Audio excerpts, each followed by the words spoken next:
ආයුබෝවන් වෙනස් සංස්කෘතීන්ට අයත් නර්තන සම්ප්‍රදායන් අධ්‍යයනය කරමු. කතකලි නර්තන සම්ප්‍රදාය.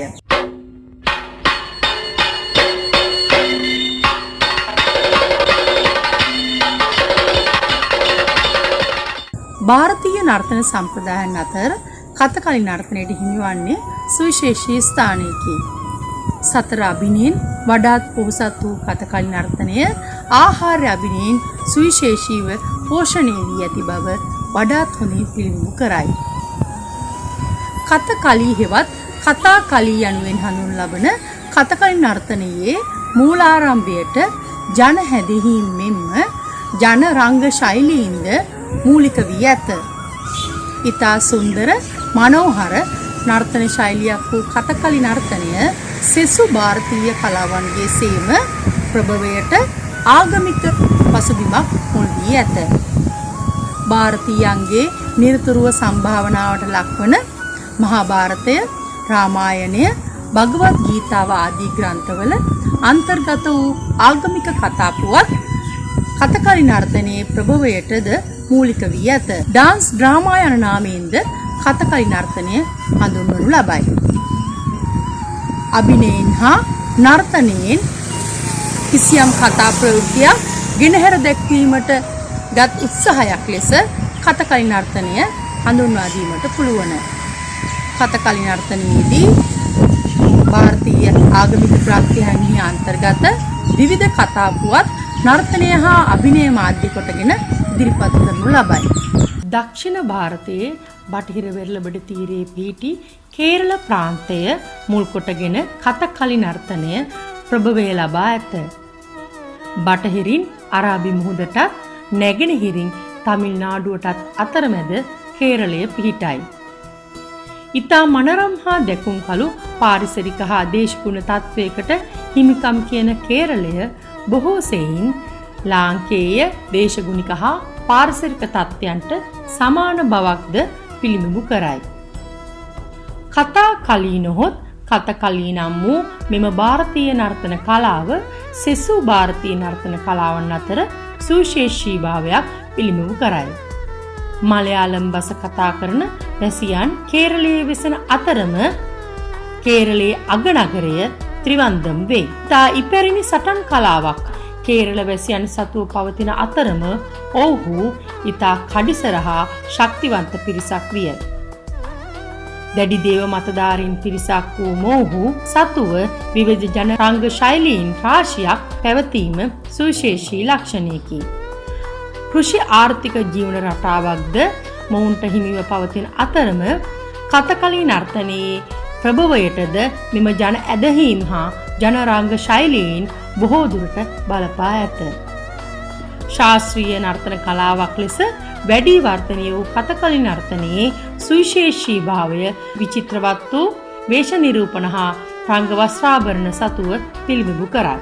අභිනය හා නර්තනය මගින් විවිධ ආගමික කතාන්දරයන් ගෙනහැර දැක්වූ මෙම කතකලි නර්තනය විශ්වය හඳුනා ගන්නේ ඉතා මනරම් වූත් දර්ශනීය වූත් ಭಾರತೀಯ නර්තන කලාවක් ලෙසින්ය.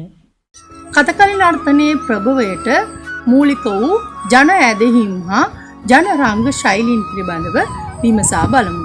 කේරළයේ ග්‍රාම්‍ය පරිසර වූ ජීවත් වූ ජනතාව අතර පැවති විවිධ රංග ශෛලීන් කතකලි නර්තනයේ මූලාරම්භයට හේතු සාධක වී ඇත. එසේ වූ ජන කලාවන් අතර චක්කියාර් කූත්තු, කූඩියාට්ටම්, ක්‍රිෂ්ණාට්ටම්, රාමාට්ටම්, මූදියේට්ටු, හුම්මි ආට්ටම් ආදී වූ නර්තන රංග ශෛලීන් දැක්විය හැකිය. චක්කියාර් කූත්තු ග්‍රාම්‍ය දේවාලයන්හි දෙවියන්ගේ කාර්යභාරය භාරකාරත්වය දරන ලද්දේ චක්කියාර් නම් වූ පූජක බ්‍රාහ්මණයින්ය. ඔවුහු තම භක්තවන්තයින් දෙසා දේවාලවල මණ්ඩපයන්හිදී ආගමික කතා පුවත් නර්තනයෙන් ගෙනහැර දක්වන්නට විය. එහිදී ඉදිරිපත් කරනු ලැබූ නර්තනාංග එනම් චක්කියාර්වරු විසින් ඉදිරිපත් කරන ලද නර්තන ආංග චක්කියාර් කූත්තු නමින් හඳුන්වනු ලැබිනි. මෙම චක්කියාර් කූර්තු චක්කියාර්වරු විසින් ඉදිරිපත් කරනු ලැබූ චක්‍යාර් කූත්තු තනිව රඟ දැක්වීමේදී චක්‍යාර් කූත්තු ලෙසත් සාමූහිකව රඟ දැක්වීමේදී ඒවා කූඩියාට්ටම් ලෙසත් හඳුන්වනු ලැබිනි. මෙම චක්‍යාර් කූත්තු සහ කූඩියාට්ටම් වලින් ඉදිරිපත් කරනු ලැබුවේ ආගමික ග්‍රන්ථයන්හි අන්තර්ගත කතා පුවත්ය. මෙම රංග ශෛලීන්හි ස්වරූපයට පදනම වැටුනේ මෙම ආගමික ග්‍රන්ථයන්හි සංස්කෘත භාෂාවෙන් ලියවී ඇති පාඨයන් සාමාන්‍ය ජනතාව වෙත මලයාලම් බසින් ලිහිල්ව කියා දෙන්නටගත් උත්සාහයේ ප්‍රතිඵලයක් වශයෙනි. මෙසේ එම ග්‍රන්ථවල අන්තර්ගත කතා පුවත් සාමාන්‍ය ජනතාව වෙත ලිහිල්ව නාට්‍යානුසාරයෙන් ඉදිරිපත් කිරීමටගත් වෙහෙස ප්‍රතිඵලයක් ලෙස චක්‍යාර් කූත්තු හැඳින්විය හැකිය. එහිදී එම කතා පුවත්හි අන්තර්ගත කාන්තා චරිත පවා පිරිමින් විසින්ම ඉදිරිපත් කරන ලදී. එම කාන්තා චරිත පිරිමින් විසින් ඉදිරිපත් කිරීම කුම්මියාට්ටම් ලෙස හඳුන්වනු ලැබිනි. රාමාට්ටම් 16 වන සහ 17 වන සියවස කතකල් නර්තනයේ සුවිශේෂී ගමන් මඟක් පිළිඹු කරන කාලවකවානුවකි. මෙහිදී 16 වන සියවසේ විසූ කේරළයේ විසූ ප්‍රාන්ත රජකෙ වූ කොට්ටක්කාර තාම්පුරම් රජු කතකලි නර්තනයේදී බෙහෙවින්ම සාකච්ඡා කෙරෙන පුද්ගල චරිතයකි. කොට්ටක්කාර තාම්පුරම් රජු දක්ෂ කතකලි නළුවෙකු විය. ඔහු විසින් රාමායනයේන රාමගේ චරිතය අලලා නාට්‍ය 8ක් නිර්මාණය කරන ලදී. මෙම කතාවස්තුන්ට චක්‍යාර්වරුන්ගේ නර්තනය එක්කොට මුසුකොට ඉතා මනරම් වූ නර්තන ශෛලියක් තාම්පුරම් රජු විසින් නිර්මාණය කරන ලදී. මෙකී සුන්දර අති මනෝහර වූ රාමාට්ටම් රංග ශෛලිය ඉතා ශීඝ්‍රයෙන් ජනතාව අතර පැතිර යන්නට විය. පාරම්පරික නෘත්‍ය විධි හස්ත විධි පමණක් නොව රස භාවයන්ද ඉතා මනා ලෙස මුසු කරමින් මෙම රංග ශෛලිය ගොඩනගන්නට විය. එකී හේතුවෙන්ම ඉතා ශීඝ්‍ර ලෙස මෙය ජනතාව අතර පැතිර යන්නට විය. ක්‍රිෂ්ණාට්ටම් කැලිකට්ටේ මහරජා ජමෝරින් විසින් ක්‍රිෂ්ණාට්ටම් නිර්මාණය කර ඇත. මහාභාරතයේන ක්‍රිෂ්ණගේ චරිත මූලික කරගෙන ඇත. එබැවින් දේව භක්තිය මුල් කොටගත් ජනතාව අතර ක්‍රිෂ්ණාට්ටම් ඉතා ශීඝ්‍ර ලෙස පැතිර යන්නට විය. ඒ අනුව කැලිකට්ටි මහරජා ජමෝරින් රාමාට්ටම් නිර්මාණය කළ කොට්ටක්කාර තාම්පුරම් රජුට අභියෝග කරන ලදී. මේ අනුව කොට්ටක්කාර තාම්පුරම් රජු නැවත රාමාට්ටම් වල දුර්වල අංගයන් සකස් කොට නැවත නිර්මාණයක් ලෙස ජනතාව අතරට රාමාට්ටම් ගෙනෙන්නට විය. ඒ අනුව ඉතා දීර්ඝ කාලයක් මුළුල්ලේ රාමාට්ටම් අති ප්‍රබල කලාංගයක් ලෙස ජනතාව අතර පවතින්නට විය.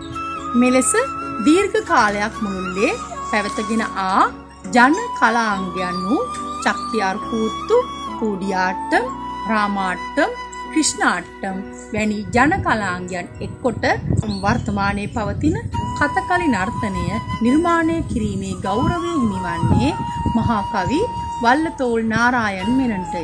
එතුමා විසින් මෙකී ජනරංග ශෛලීන් ඇසුරුව නිර්මාණය කරන ලද කතකලි නර්තනය 1930 දී කේරළ කලා මණ්ඩලම් නම් වූ ආයතනය අධ්‍යයනය කරන්නට අවශ්‍ය අවකාශය සලසමින් එහි ප්‍රතිෂ්ඨාපනය කරන්නට විය. ඒ අනුව කේරළ කලා මණ්ඩලය කතකලි නර්තනය අධ්‍යයනය කිරීමෙහිලා පුරෝගාමී තෝතැන්නක් විය.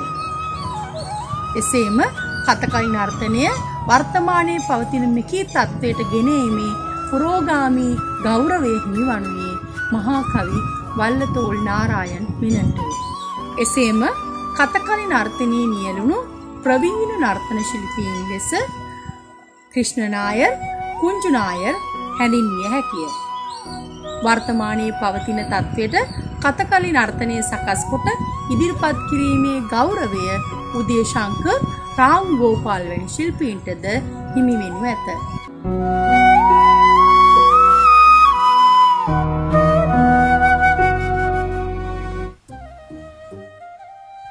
සෙසු ಭಾರತೀಯ නර්තන ක්‍රමයන් අතර කතකලි නර්තනය තවත් සුවිශේෂී වන අංගයක් ලෙස එහි අන්තර්ගත ඊතා සංකීර්ණ පුහුණුව හැඳින්විය හැකිය.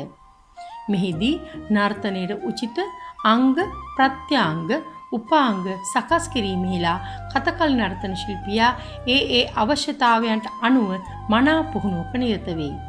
දෘෂ්ටි ભેද, ග්‍රීවා ભેද, ශිරෝ ભેද යන අභ්‍යාස ක්‍රමයන් මගින් ශරීරයේ උචිත තත්වයට ගෙනෙනු ලබයි. මීට අමතරව සාම්ප්‍රදායිකව තෙල් සම්බාහන ක්‍රියාවලියක නිරත වෙමින් ශරීරයේ නම්‍යශීලීත්වය වඩා හොඳින් දියුණු කරයි. තාණ්ඩව ලක්ෂණයන්ගෙන් පිරිපුන් කතකලි නර්තන සම්ප්‍රදාය පුරුෂ පක්ෂයේ උදිසාම නිර්මාණය වූවක් බව එම නර්තන සම්ප්‍රදාය අධ්‍යයනය කිරීමේදී මනාව පෙනී යයි. දීර්ඝ කාලීන මනා පුහුණුවකින් ශරීරයේ අවශ්‍ය තත්ත්වය ළඟා කර ගන්නා කතකලි නර්තන ශිල්පියා අලුයම සිට රාත්‍රී කාලය දක්වා එකී පුහුණුව නිරතුරුව ලබයි. ශාරීරික නම්‍යශීලීත්වයේ පමණක් නොව අභිනය කෙරෙහිද කතකලි නර්තන ශිල්පියා දක්වන්නේ සුවිශේෂී සැලකිල්ලකි.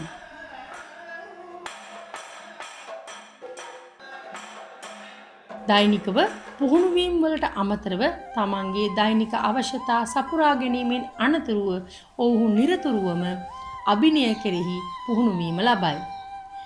කතකලි නර්තන ශිල්පියාගේ ශක්්‍යතාවය මනාව පිළිබිඹු කරන අංගයක් ලෙස අභිනය හැඳින්විය හැකිය. ඊතා වර්ණවත් වූ රංගවස්ත්‍ර හා වේශ නිරූපණ ක්‍රමයට ප්‍රබල දායකත්වය ලබා දෙන්නේ අභිනය තුලිනි.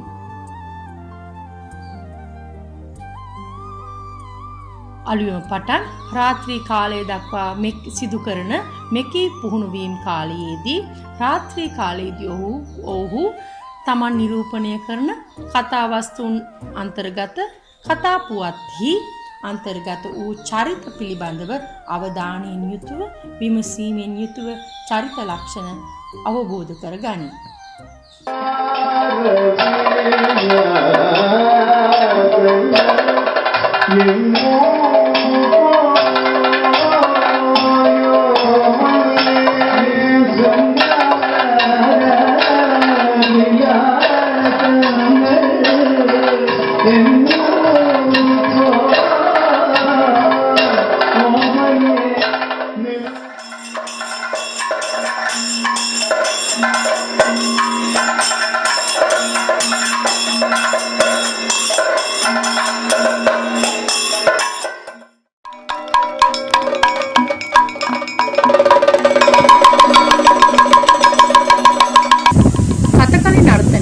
සම්පූර්ණ පාහේ විකාශනය වන්නේ සංගීතයේ මූලික කොට ගැනීම.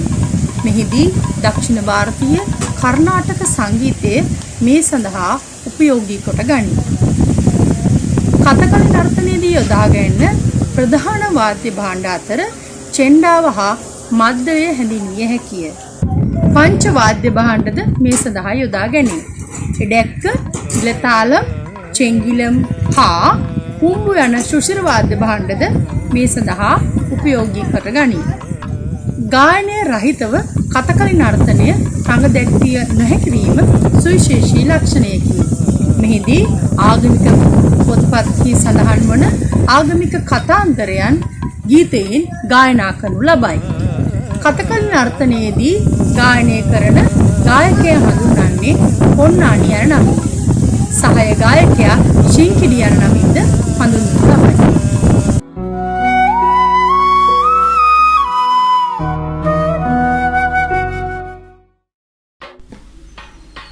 කතකලි නර්තනයේ වඩාත් සුවිශේෂීතම අංගයක් ලෙස සැලකිය හැක්කේ එහි අන්තර්ගත වේශ නිරූපණ ක්‍රමයයි. ආහාර අභිනයෙන් වඩාත් පොහොසත් කතකලි නර්තනයේ නෘත්‍ය කොටස්වල අන්තර්ගත අභිනය නිරූපණයට වේශ නිරූපණය දක්වන්නේ ප්‍රබල දායකත්වයකි. කතකලි නර්තන ශිල්පියාගේ අභ්‍යාස පුහුණුවේදී වේශ නිරූපණය පිළිබඳව ඔහුට මනා පුහුණුවක් ලබා දෙනු ලබයි.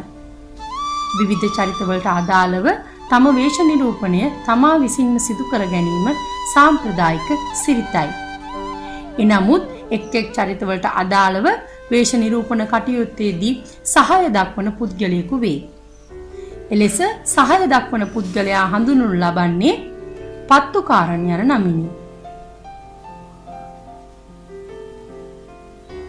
මේ එක් එක් චරිතය සඳහා වේශ නිරූපණ ක්‍රියාවලියේදී ඒ සඳහා පැය 4කට 5කට අධික කාලයක් වැය කරනු ලබයි. විවිධ චරිතවල චරිත ලක්ෂණ ඉස්මතු වෙන ආකාරයට විවිධ වර්ණ හා රේඛා හැඩතල සුසංයෝගයට කතකලි නර්තන වේශ නිරූපණ ශිල්පියා දක්වන්නේ ඊමහත් කැපවීමකි.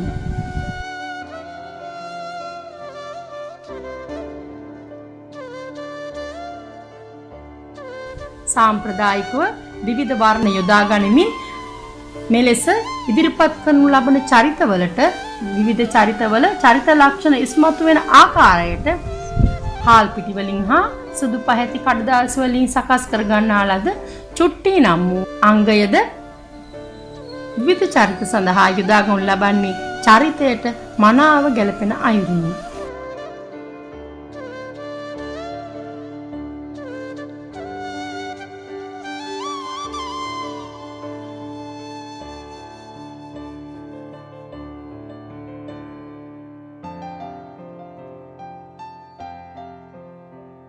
ඉතා සංකීර්ණ ක්‍රියාවලයක් වූ කතකලි නර්තනයේ වේශ නිරූපණය චරිත වර්ග අනුව කොටස් 6කට බෙදා වෙන් කළ දැක්විය හැකිය. මිනික්කු, පච්චා, කත්ති, තාඩි, කාරි, ඩෙප්පු යනු ඒ එකී වේශ නිරූපණ වර්ගයි.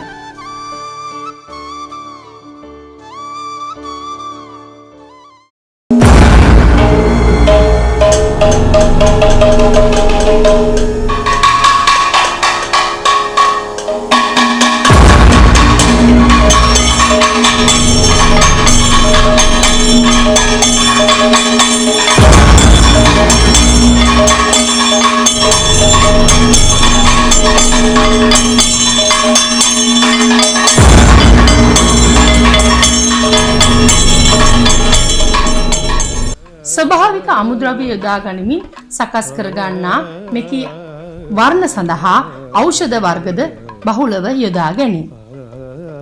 විවිධ වර්ණ වලින් විවිධ චරිතවල චරිත ලක්ෂණ කියාපෑමට ඔවුහු සමත් වෙති.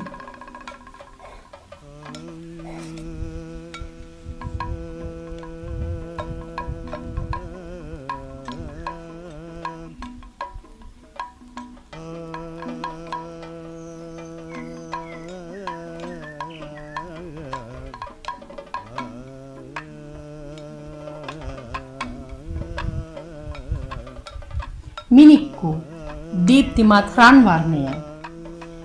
මෙම වේශ නිරූපණයේ යොදා ගනු ලබන්නේ සුවිශේෂ වශයෙන්ම ආධ්‍යාත්මික වශයෙන් උසස් හා ධාර්මික චරිතයන් සඳහාය. ඇඳුම් පැළඳුම් ඉතාම සරල වන අතර මුහුණේ ප්‍රධාන වර්ණය ලෙස කහ වර්ණය යොදා ගැනේ. විවිධ කාංචා චරිත, නායිකාවන්, දාසීන්, අති සුන්දර රාක්ෂ ගණයේ කාන්තාවන් හා පුරුෂ පක්ෂයේ සිත් ගන්නා කාන්තාවන් උදෙසා මෙවැනි වේශ නිරූපණ යොදා ගනු ලැබේ. පච්චා වර්ගය.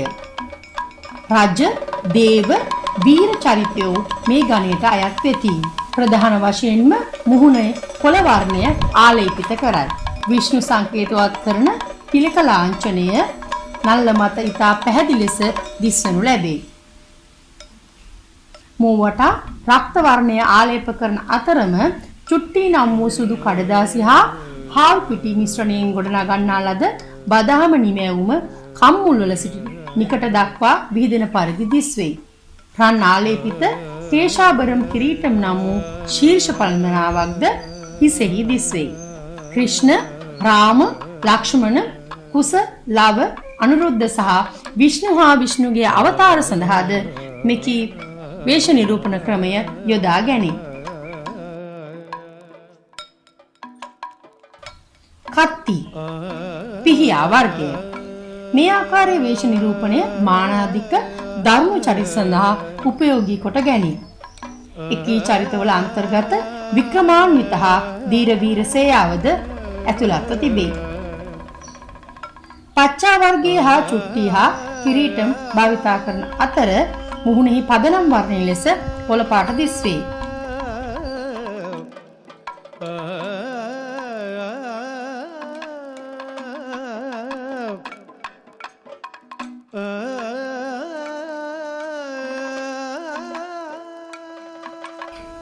තාඩි රැවුල් වර්ගය. මිකි වර්ගය ආකාර 3ක් පිළිබඳව භාවිතයේ පවතී.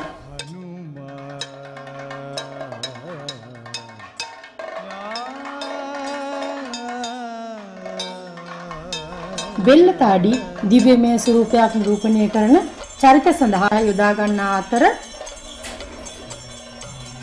රතු රැවුල දුෂ්ට හා වනචාරී චරිත සඳහා ගනු ලබයි.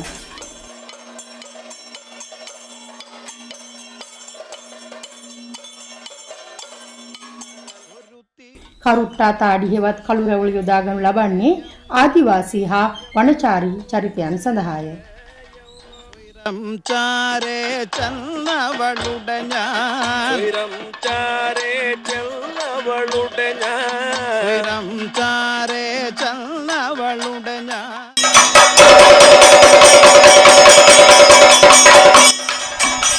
කාරි කළු වර්ගය. රාක්ෂ හා යක්ෂ වර්ගයේ කාන්තා චරිත හා අතිශය බිහිසුණු චරිත සඳහා මෙම වේශ නිරූපණය යොදා ගැනී. දෙප්පු යනුවෙන් හඳුන්වනු ලබන්නේ නර්තන ශිල්පියා විසින්ම සිදු කරනු ලබන මූලික අංග රචනයකි.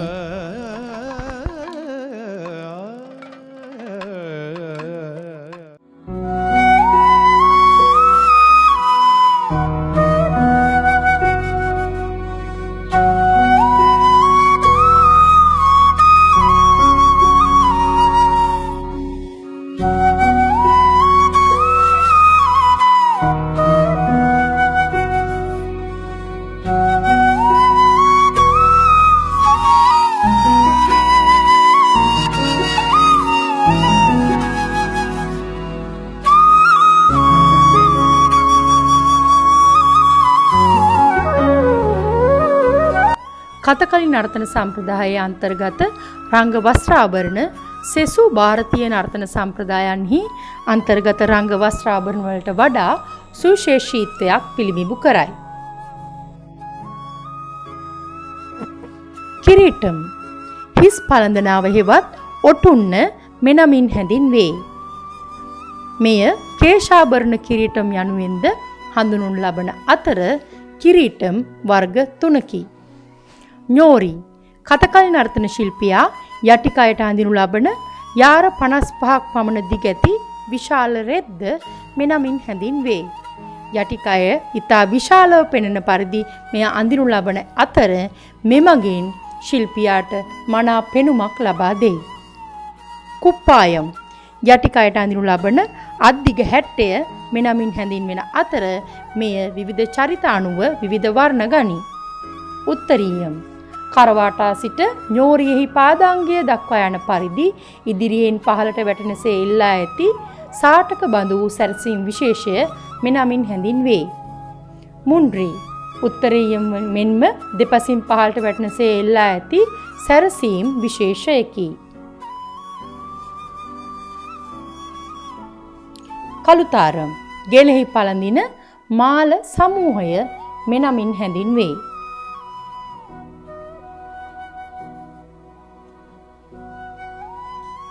පඩි අරඥානම් ඉනෙහි පළඳින පටියයි. පතුවාල් ඤෝරිහි දෙපසින් එල්ලා වැටෙන සේ ඇති නරු මෙනමින් හැඳින්වේ. තෝල් පුට්ටු දෙවුරේ පළඳින ආභරණ විශේෂයකි. පරිචකයාමනි තෝල් පුට්ටු වලට පහළින් පළඳිනු ලබයි. හස්ත කටාකම් මණික් කටුවට පළඳින ආභරණ විශේෂයකි. තෝල් වල දෑත් වලලු විශේෂයකි. කුණ්ඩලම් දෙකන් තෝඩු මෙනමින් හැඳින්වේ.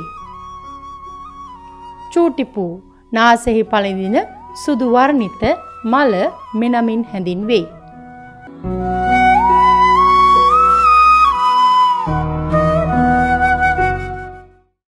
කතකලි නර්තනය සඳහා යොදා ගැනෙන සාම්ප්‍රදායික රංග මඩල බිම තල්කොළ වලින් බියන ලද පැදුරු මාගල් වල අතුරන ලදුව සරසා ගනී. මල් වලින් රංග පීඨය අලංකාර කෙරේ.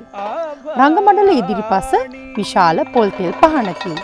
එහි ආලෝකයෙන් රංග මණ්ඩපය ආලෝකමත් කරන අතර එම පහන හඳුන්වනු ලබන්නේ නීල විලක්කු යන නමිනි. කතකලි නර්තන ශිල්පියාගේ වේශ නිරූපණ ක්‍රමය මනාව මෙම නීල විලක්කු පහනේ ආලෝකය මගින් පිළිබිඹු කරයි. රංගමණ්ඩලෙහි මේසයක් හා කුඩා ආසන දෙකකි. අඩි 12ක් පමණ දිග විචිත්‍රවත් වර්ණයෙන් යුතු කඩතිරයක් රංගමණ්ඩලෙහි සායකින් දෙදෙනෙකු විසින් අල්ලාගෙන සිටී. මෙම කඩතිරය තිරස්සීල යන නමින් හඳුන්වනු ලබයි. මෙය ප්‍රයෝජනයට ගැනුනේ භයානක චරිත රංගමණ්ඩලයට පිවිසෙන අවස්ථාවලදීය. එහිදී නර්තකයා ප්‍රථමයෙන් තිරේ පිටුපස සිට නර්තනයේ යෙදෙන අතර ටිකෙන් ටික මුහුණ පෙන්වමින් නර්තනයේ යෙදේ. මෙම අවස්ථාව තිරනෝක්කු යනුවෙන් හඳුන්වනු ලබයි. රංගමණ්ඩලයේ එක් පසක මද්දලම් වාදකයා සහ චෙන්ඩා වාදකයා සිටින අතර අනෙක් පත සිටින්නේ ගායනය සඳහා සහභාගී වන පොන්නානි හා ශින්කිට යන දෙපළයි. පුෂ්පම් අධිමෝගනමත්‍රදී මෙතෙක් වේලා විවිධ අංශයන් ඔස්සේ සාකච්ඡා කරන්නට යෙදුනේ ಭಾರತೀಯ නර්තන සම්ප්‍රදායක් වූ කතකලි නර්තන සම්ප්‍රදාය පිළිබඳවයි. ආහාරය අභිනෙන් වඩාත් පොහොසත් වූ කතකලි නර්තනයේ බොහෝ තතු දැනගන්නට ඇතිමුත් විෂය නිර්දේශයට අදාළව අපි ඉතා සංක්ෂිප්තව මේ පිළිබඳ විමසීමු. තවත්